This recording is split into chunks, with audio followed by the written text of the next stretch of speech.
Hello! We've come a long way as a benefice in the last few years.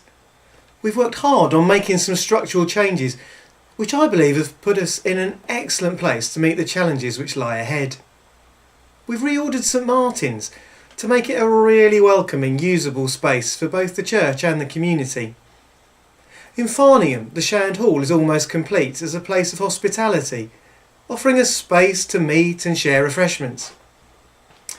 Our service pattern has evolved to enable each parish to hold its own main morning service, and Sunday at 7 gives us an evening alternative for those who like something more informal and contemporary.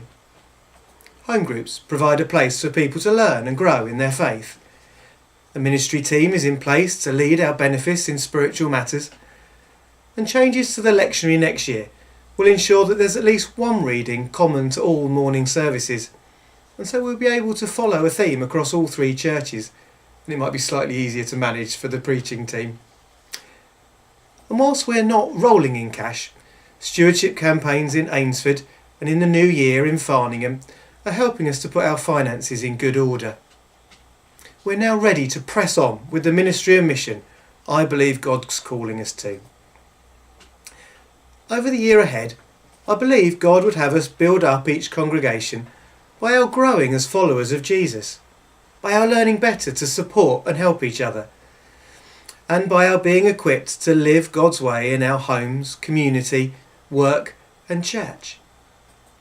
My prayer is that all of us might discover or be affirmed in the gifts and talents that God has given us, and learn to use them better in the service of God and others. We also need to continue in our efforts to share Jesus with those around us. The ministry team have therefore put in place a programme of opportunities for us to explore and grow in our faith and ministry. I hope you have your 2017 diaries ready. Why not get out a pen and jot down some dates so that you don't miss out? We'll begin next year with a covenant renewal service in each church, offering ourselves to God afresh. In Farningham, this will be followed by a 3-week sermon series on money and an opportunity to review our giving to the church. Our income at present doesn't quite cover our expenditure, and it will be good to get this sorted.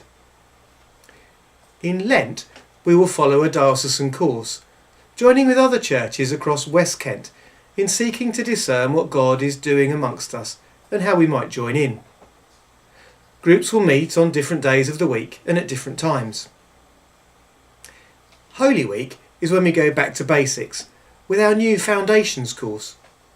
Over 3 evenings, I'll look at whether we can really know who Jesus was and what he said, how his death 2,000 years ago might be of relevance to us today, and what Jesus offers and expects of those who follow him.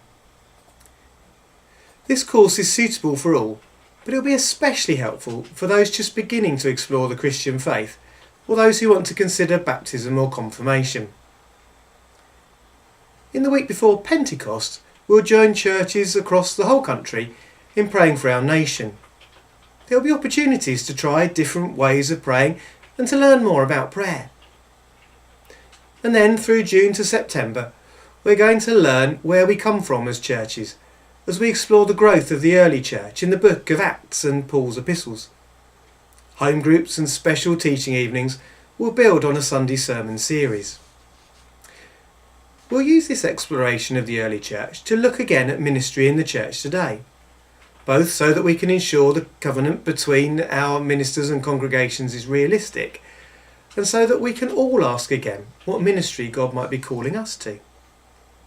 We'll be inviting people to have a go at ministry, whether it's praying for others or leading worship or even preaching. Perhaps you'd like to have a go. If any of you are considering being baptised or confirmed, I'd ask you to attend the Foundations course, the teaching evenings on Acts and Paul's epistles, and we'll also run a special evening just for you to help you understand baptism and confirmation, being part of the church and taking communion. Confirmation is on the 19th of November with Bishop James. It promises to be a great evening. Finally, over the next few months, I hope we can offer training in praying for others, review with parents and others our ministry with children, and improve our pastoral care a ministry to those in need. No small task, you might say. But God says in Jeremiah 29:11, I know the plans I have for you, plans to prosper you and not to harm you, plans to give you hope and a future. Will you join with me in saying to God, bring it on, and count me in?